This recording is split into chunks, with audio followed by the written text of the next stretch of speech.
Selamat datang ke dalam acara pembacaan dari pelajaran Sekolah Sahabat Kita.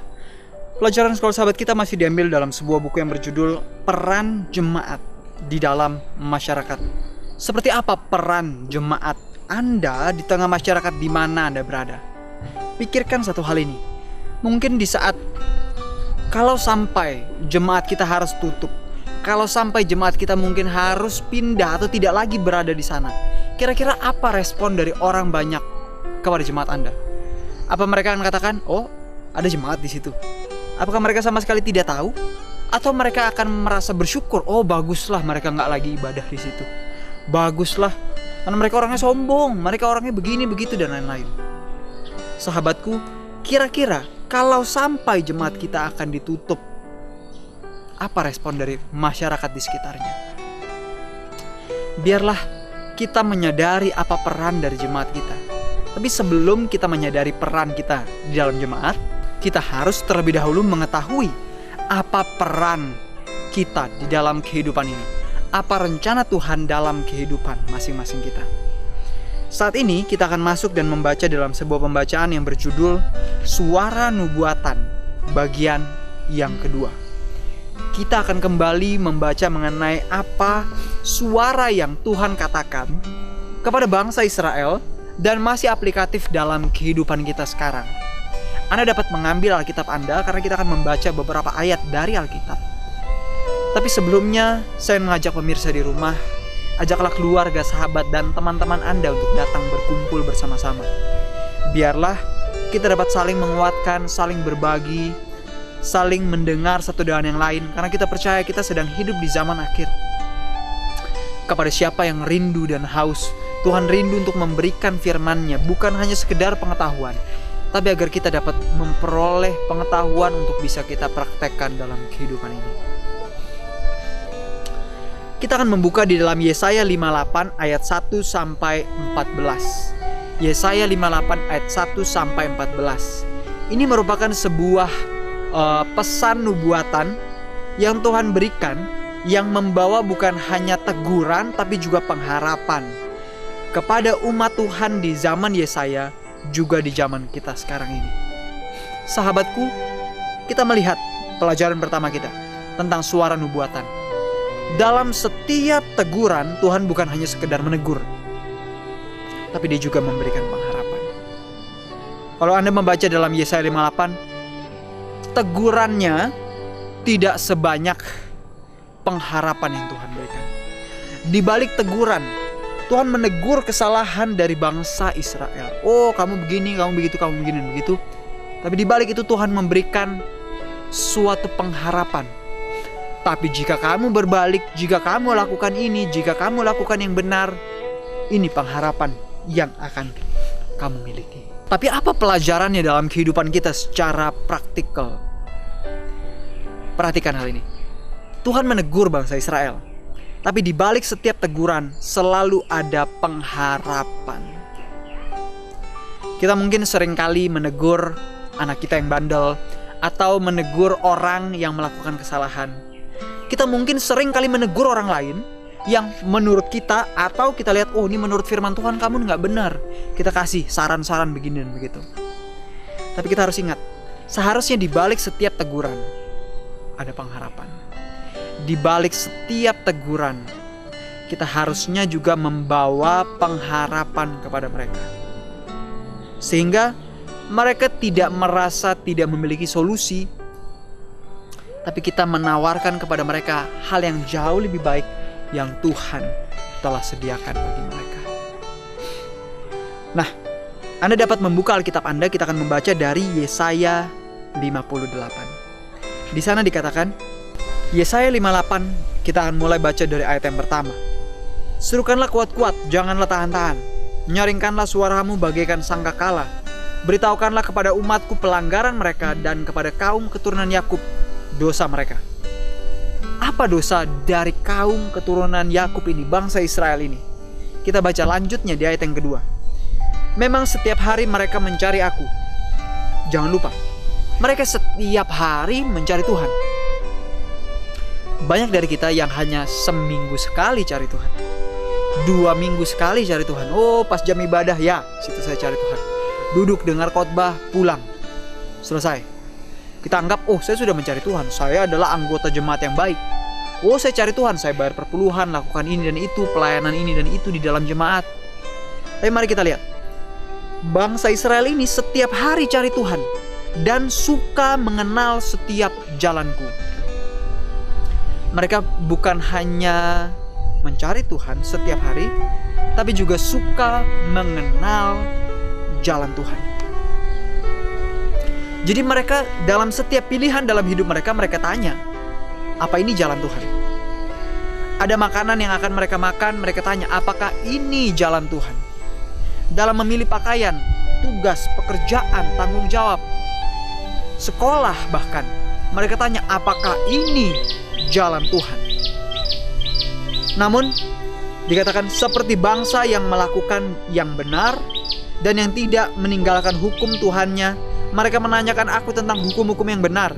Mereka suka mendekat menghadap Tuhan. Tanyanya, mengapa kami berpuasa dan engkau tidak memperhatikannya juga? Jadi perhatikan,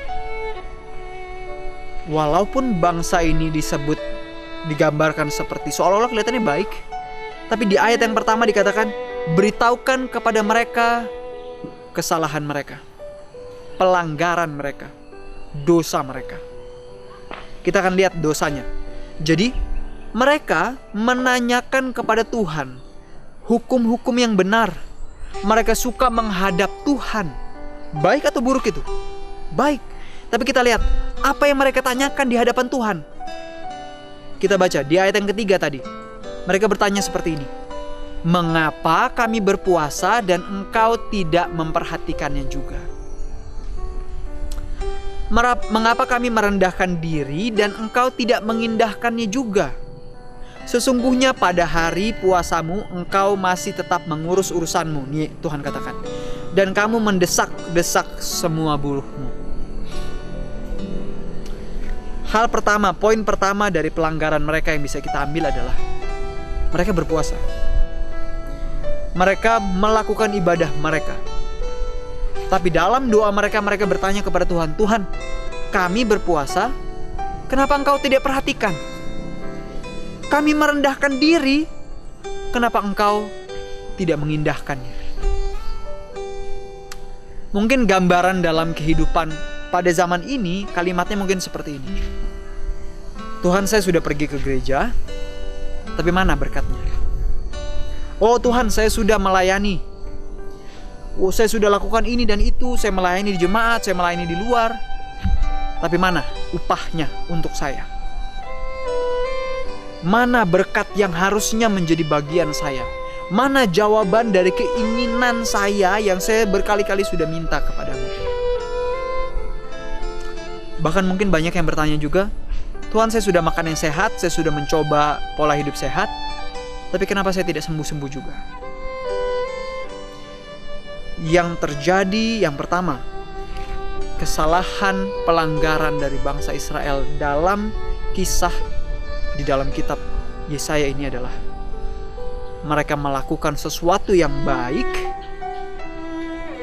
tapi mereka bertanya, mana balasannya? Mana upahnya buat saya?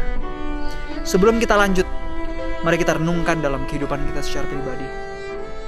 Apakah ada hal-hal yang kita lakukan, yang kita perbuat, yang baik yang kita lakukan, tapi di balik itu ada motif yang meninggikan diri?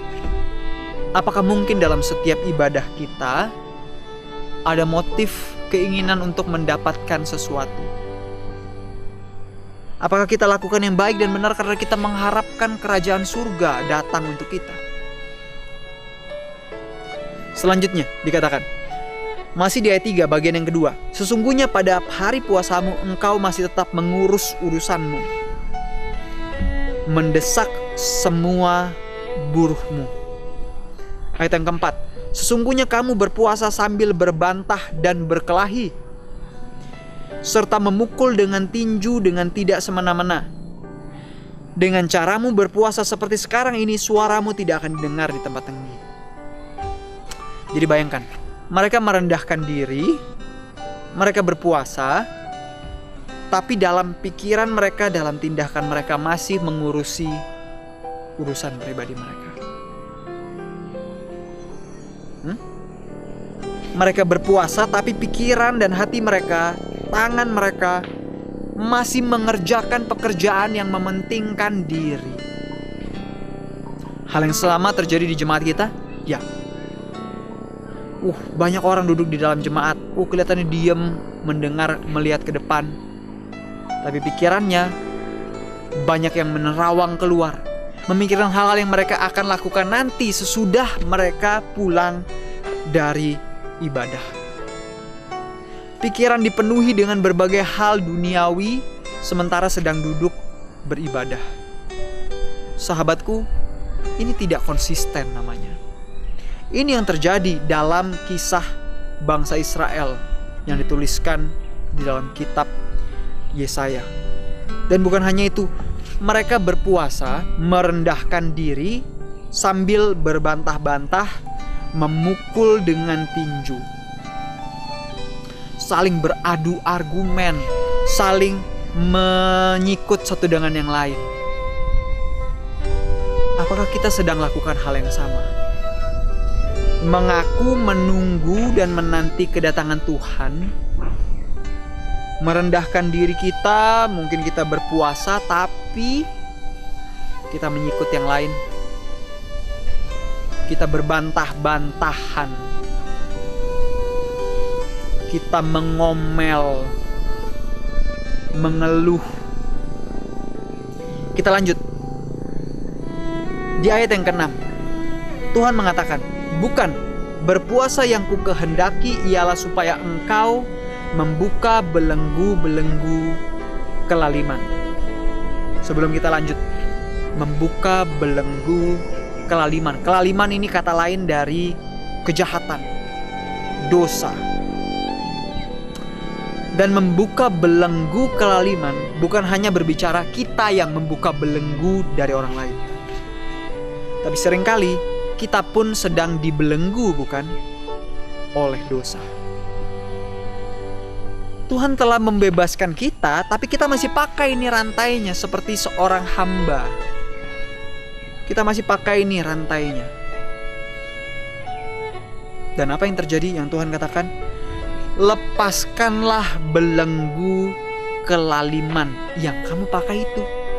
Selanjutnya, dan melepaskan tali-tali kuk yang memberatkan. Apakah dalam ibadah kita merasa, ini sesuatu yang berat.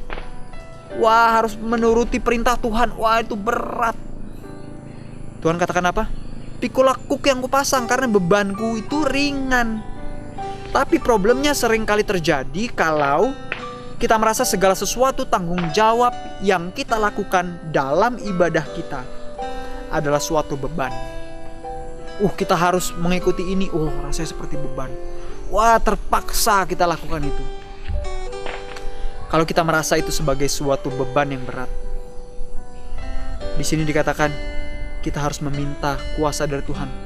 Kita lepaskan tali-tali kuk supaya engkau memerdekakan orang yang teraniaya dan mematahkan setiap kuk.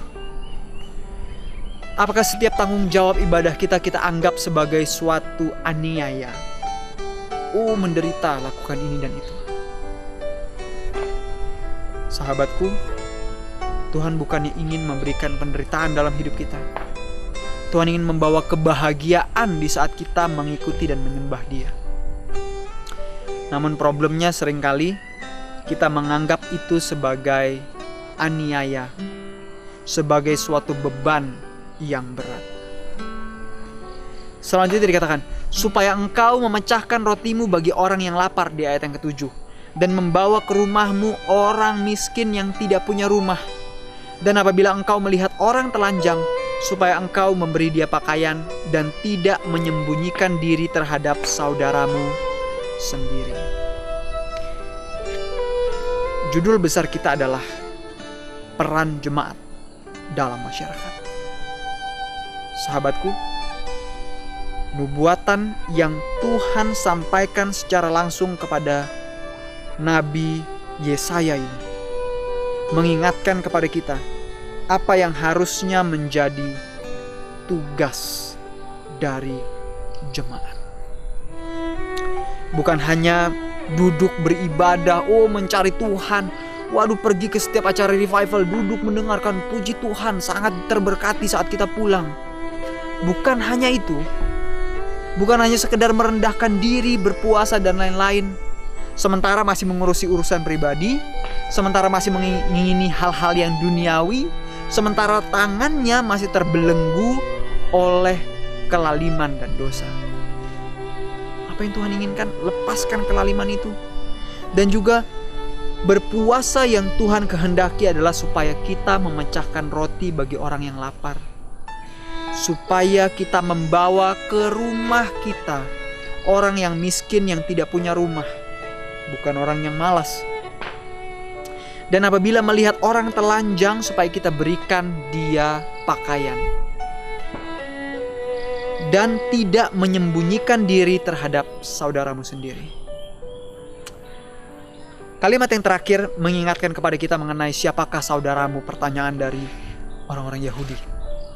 Mereka bertanya kepada Yesus, Anda ingat, siapakah saudaramu? Yesus bertanya kepada mereka, orang Samaria yang baik hati, dalam perumpamaan orang Samaria tersebut. Seringkali kita berlaku baik kepada orang yang baik kepada kita, tapi di sini dikatakan, jangan sembunyikan diri terhadap saudaramu sendiri. Saudara adalah setiap orang yang pernah menyakiti kita, pernah menganiaya kita. Jangan sembunyikan dirimu. Pergilah berdamai dengan dia. Kita telah membaca dari ayat 1 sampai 7 mengenai hal-hal yang Tuhan beritahukan kepada bangsa Israel dan juga kita di zaman sekarang. Kita membaca mengenai teguran yang Tuhan berikan. Tapi kita ingat tadi, Tuhan bukan hanya berikan teguran, tapi juga berikan pengharapan. Kita baca di ayat yang ke-8, di sana dikatakan, pada waktu itulah terangmu akan merekah seperti fajar dan lukamu akan pulih dengan segera. Sahabatku, Tuhan bukan hanya berikan teguran, tapi dia berikan solusi. Setiap kali kita menghadapi sebuah masalah, mungkin kita bentrok dengan keluarga, anak kita, orang tua kita, jangan hanya tunjukkan masalahnya. Jangan hanya sekedar menegur mereka, tapi berikan solusi. Karena di sini Tuhan berikan solusinya. Ayat yang kita baca tadi, puasa seperti ini yang kukehendaki. Dan bukan hanya itu, Tuhan berikan pengharapan di saat mereka lakukan yang benar. Dikatakan terangmu akan merekah seperti fajar dan lukamu akan pulih. Dan terus menerus sampai ayatnya yang ke-14 merupakan pengharapan yang Tuhan berikan kepada mereka. Sahabatku, pertanyaan bagi kita pada hari ini adalah, kita telah mendengar suara dari nubuatan yang Tuhan berikan kepada kita. Suara yang telah dikumandangkan ribuan tahun yang lalu. Maukah kita lakukan apa yang firman Tuhan katakan? Atau kita akan lakukan seperti yang bangsa Israel lakukan? Mereka tidak mau dengar. Mereka masih setia kepada ritual ibadah dan agama mereka, sementara menginjak-injak hukum yang Tuhan berikan. Mereka dikatakan mereka seolah-olah mencari Tuhan. Mereka mendengar apa yang firman Tuhan katakan. Mereka tetap berdoa dalam ibadah mereka. Tetapi dalam hati mereka, mereka menginginkan berkat-Nya saja. Mereka tanya, Tuhan, mengapa Engkau tidak mengindahkan hal yang kami lakukan? Mengapa Engkau tidak melihat apa yang kami lakukan ini, perbuatan baik saya ini? Sahabatku, jika motif kita adalah untuk meninggikan diri, jika kita lakukan yang baik supaya dilihat orang, berbahaya. Tapi itu yang diajarkan dunia. Dunia ajarkan, kalau kita lakukan yang baik, harus ada yang lihat. Harus masuk di koran, masuk di media sosial dan lain-lain.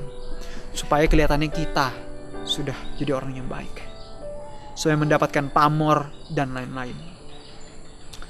Tapi apakah itu yang Tuhan ajarkan kepada kita? Tidak. Seperti teguran yang Tuhan berikan kepada bangsa Israel, seperti saran yang Tuhan berikan agar dilakukan oleh bangsa Israel, adalah saran yang sama yang Tuhan berikan kepada kita.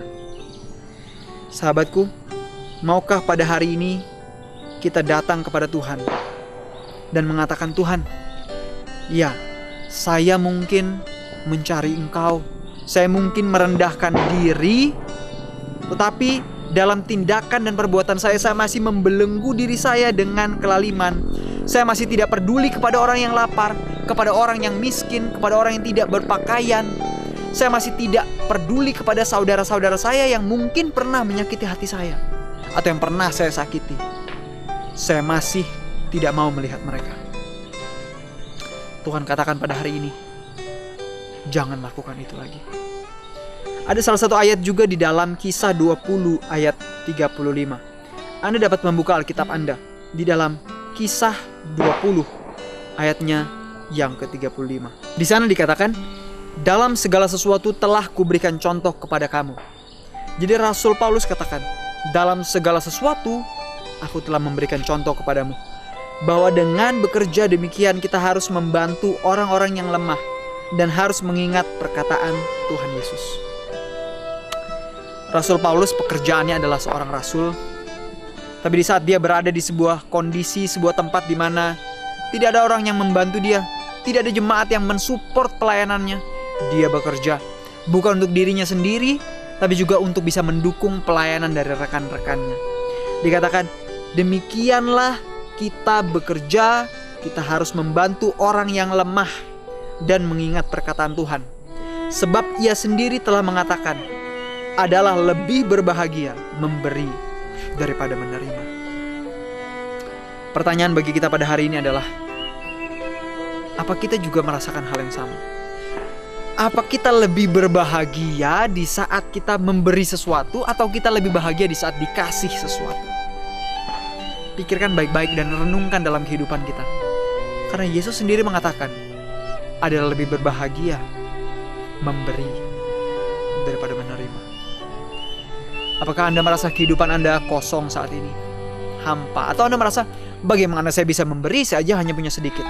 Jangan lupa kisah dari Janda Sarfat, kisah dari para rasul, hanya punya sedikit, hanya punya apa yang ada di tangannya. Tapi itu pun dapat digunakan untuk menolong orang lain, menjadi berkat bagi setiap orang. Biarlah kita lakukan hal yang serupa dalam kehidupan kita pada hari ini. Ceritakan kepada keluarga dan sahabat Anda suara nubuatan dari Tuhan yang Tuhan sampaikan kepada bangsa Israel dan kita yang hidup di zaman sekarang ini.